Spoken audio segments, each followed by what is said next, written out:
Welcome to RM biology. আরো একটি নতুন ভিডিওতে তোমাদের স্বাগত। অনেকদিন পর একটা রেকর্ডিং ক্লাস তোমরা পাবে। এতদিন তোমাদের সঙ্গে লাইভ কথাবার্তা হয়েছিল।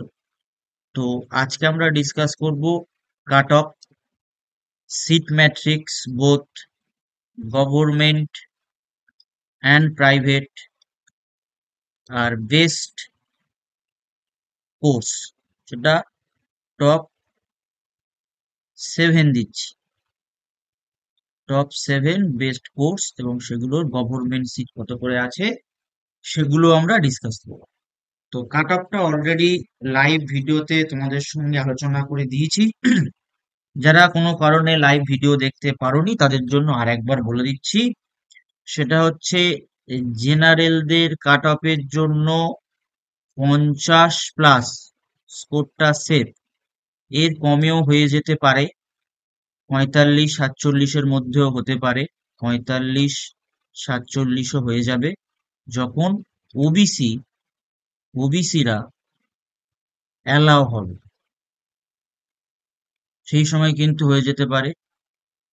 ওবিসি এ অ্যান্ড বি, এই দুটোর জন্য মোটামুটি ওবিসি এর জন্য 39 পর্যন্ত একটা দারুণ সুযোগ আছে। আর ওবিসি বির জন্য বলবো মোটামুটি 41-42 একটু নাম্বার লাগবে। তার কারণ হচ্ছে তোমার সিট সংখ্যাটা একটু কম, তুলনামূলক এর তুলনায় বির রিজার্ভেশনটা কম থাকে। এরপরে ইডাব্লিউএস এর জন্য প্রায় জেনারেলের কাছাকাছি কাট অফ থাকতে পারে। মোটামুটি ধরে নাও 40-42-এর মধ্যে এরকম একটা কাট অফ থাকে প্রতি বছরই। বা এটারও একটা আমি আগের দিনে ডিসকাস করে দিয়েছি ডিটেলস। যারা ডিটেলস জানতে চাইছো সেই ডিটেলস এর জন্য লাস্ট লাইভ ক্লাসটা একটু দেখে নিন। লাস্ট লাইভটা একটু দেখে নিন, একদম ডিটেলস এ আলোচনা করে দিয়েছি। এসসিদের 35 একদম সেফ, একদম সেফ স্কোর হচ্ছে 35। এসটিদের 20+। আর ফিজিক্যালি চ্যালেঞ্জ যারা আছো তাদের সবাই কিন্তু চান্স পেয়ে যাওয়ার কথা। এই তোমাদের কাট অফ যেতে পারে। ঠিক আছে, এবারে যদি আমরা বেস্ট কোর্সের কথা বলি, বেস্ট কোর্স 1 নম্বর 2 নম্বর করে, সেটা সব থেকে প্রথম ডিএমএলটিটা দি বেস্ট, ডিএমএলটি। তারপরে ডিআরডি, সিটটা তুলনামূলক একটু কম থাকে কিন্তু ভালো, ডিআরডি। তারপরে ধরে নাও তোমার ডিওপিটি, এটার সিটটা কম থাকে, এটা ডবল ডিজিটের সিট। ঠিক আছে, ডিওপিটি মানে অপটোমেট্রির জন্য। তারপরে ডিসিসিটি, বেশ ভালো, ক্রিটিক্যাল কেয়ার ইউনিটের। তারপরে হচ্ছে ডিপিটি মানে হচ্ছে ফিজিওথেরাপি। 6 নম্বর হচ্ছে তোমার ডিওটিটি, ডিওটিটি এটাও বেশ ভালো। এছাড়াও আরো যে কোর্সগুলো লোকজন পছন্দ করে সেটা হচ্ছে তোমার ডিআরটি, তোমার ইসিজি, তারপরে হচ্ছে তোমার ডায়ালাইসিস, ডায়ালাইসিস তারপরে হচ্ছে তোমার ডিডিসিটি, তারপরে হচ্ছে ডিপিএফটি। এই জিনিসগুলো কিন্তু লোকজন পছন্দ করে এবং অনেকে নেয়। ঠিক আছে, টোটাল 13টা কোর্সের মধ্যে আমি 11টা ভালো কোর্স বলে দিলাম। আর টপ 6, আর আমি যেহেতু টপ 7 এর কথা বলেছি, টপ 7-এ তুমি এই ডিআরটিটাকে ইনক্লুড করতে পারো। টপ 7-এ আমরা ডিআরটি বা ইসিজির মধ্যে যে কোনো একটা। ঠিক আছে, আমি 7-এ ডিআরটি, ডিআরটি অর ইসিজি, যার যেটা মনে হবে নিতে পারো, দুটোই কিন্তু প্রায় সেম। এবার যদি এদের গভর্নমেন্ট সিট গুলো বলি, তো এখানে 721টা সিট আছে। এই পার্টিকুলার জায়গায় 721খানা সিট আছে। ডিআরডি তে 245টা সিট আছে। আমি কিন্তু সব গভর্নমেন্ট সিটের কথা বলছি। 245টা সিট আছে। তারপর ডিওপিটি তে 25টা সিট আছে। ডিসিসিটি তে 221টা সিট আছে। ডিপিটি তে 111টা সিট আছে। তারপর তোমার ডিওটিটি তে 205টা সিট আছে। ডিআরটি তে সিটের সংখ্যা হচ্ছে 49 এবং ইসিতে সিটের সংখ্যা হচ্ছে 164। ঠিক আছে, যদি আমি ডায়ালাইসিসেরও বলে দিই 56, এটা হচ্ছে 26, আর এটা হচ্ছে 12। তো এরকম সিট সংখ্যা আছে গভর্নমেন্ট। এবার আমরা প্রপার সিট, যেমনটি তোমাদেরকে বললাম যে আমি তোমাদের সঙ্গে একটু সিট ম্যাট্রিক্স এর ব্যাপারে কথা বলবো। তো এটা আমাদের SMFWB 2025-এর ইনফরমেশন বুলেটিন। সেই ইনফরমেশন বুলেটিনে কিন্তু গভর্নমেন্ট সিট ম্যাট্রিক্স নিয়ে কিন্তু বলা আছে। গভর্নমেন্ট যে সিট ম্যাট্রিক্স, সেই সিট ম্যাট্রিক্স কিন্তু দেয়া আছে। ঠিক আছে, সেটা আমরা দেখব।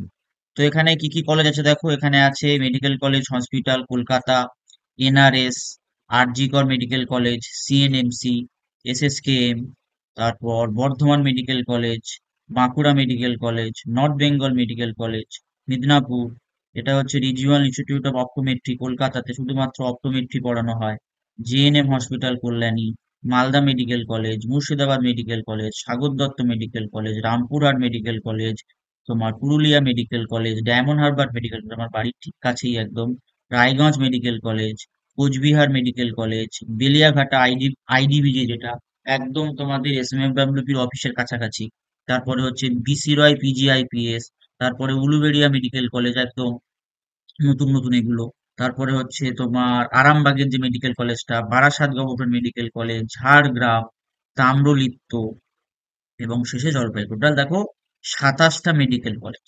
27টা মেডিকেল কলেজ মিলিয়ে টোটাল 2000, টোটাল কত ধরো মুছে গেল, টোটাল সিট সংখ্যা হচ্ছে তোমার 2082টা।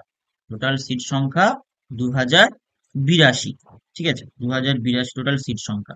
তার মধ্যে general 757, EWS 248, SC 480, ST 193, OBC A 199, OBC B 147। দেখছো, OBC এর থেকে কিন্তু OBC B সংখ্যাটা কম থাকে, তাই কিন্তু আমি বলেছি কাট অফটা একটু বেশি যায় OBC B র ক্ষেত্রে। আর ফিজিক্যাল হ্যান্ডিক্যাপদের জন্য কতগুলো সিট আছে, তোমাদের জন্য আছে কিন্তু 58টা সিট। এবারে এই যে এখন যে সমস্যাটা আমাদের রাজ্যে চলছে, যদি সেই সমস্যাটার কোনো হাল না হয়, তাহলে সেক্ষেত্রে আমরা কি দেখব, সেক্ষেত্রে আমরা দেখব এই সিটগুলো কিন্তু থাকবে না। টোটাল 346টা সিট, 346টা সিট এটা কিন্তু তোমাদের অল ওভার জেনারেল সিট হয়ে যেতে পারে, যদি কর্তৃপক্ষ সেরকম কোনো সিদ্ধান্ত নিয়ে থাকে। তাহলে সেক্ষেত্রে আমরা কি দেখবো, জেনারেলদের সিট সংখ্যাটা একটু কিন্তু বেড়ে যাবে। 757 +3 4 6, প্রায় 1103টে সিট হয়ে যাবে। ঠিক আছে, 1103খানা সিট হয়ে যাবে, এরকম হচ্ছে ব্যাপার। এরপরে যদি আমরা প্রাইভেটটা দেখে নিই, গত বছর পর্যন্ত যে সমস্ত সিটে প্রাইভেট ইনস্টিটিউশনে ভর্তি হয়েছিল, যদি সেটা আমরা দেখি, দেখো এখানে তোমরা দেখতে পাচ্ছ সিরিয়াল নাম্বার, মেডিকেল কলেজের নাম, ইএসআই কলেজ যেগুলো মানিকতলা, কামারহাটি, তারপরে শিয়ালদা, আসানসোল, এই চারটে পর পর ইএসআই হসপিটাল আছে, এগুলোকে তোমাদের বলা হয় অ্যাফিলিয়েটেড ইনস্টিটিউশন। ঠিক আছে, এরকম টোটাল কিন্তু আছে। এই যে লিস্টটাতে আছে আগের বছরের যে লিস্ট, সেখানে 106টা নাম কিন্তু দেয়া আছে। গত বছর কিন্তু এই লিস্ট অনুযায়ী তোমাদের কাউন্সেলিং হয়েছিল, এবং সিট সংখ্যা দেখো এখানে দেখাই যাচ্ছে, আমরা দেখতেই পাচ্ছি সিট সংখ্যা মোটামুটি এই জায়গাটায় কিন্তু আছে তোমাদের কত, 2968খানা সিট আছে।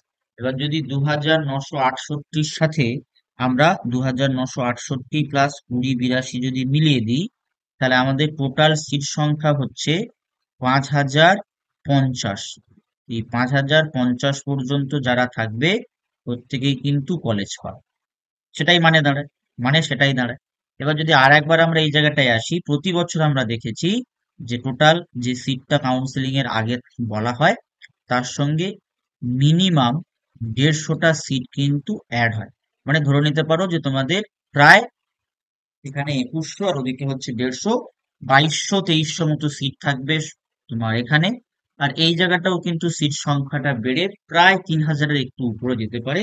আমরা মোটামুটি 3100, 3200 বা 3250 পর্যন্ত কিন্তু সিট হতে পারে। মানে এই সংখ্যাটা গিয়ে কিন্তু প্রায় তোমার ঠেকতে পারে 5500-তে।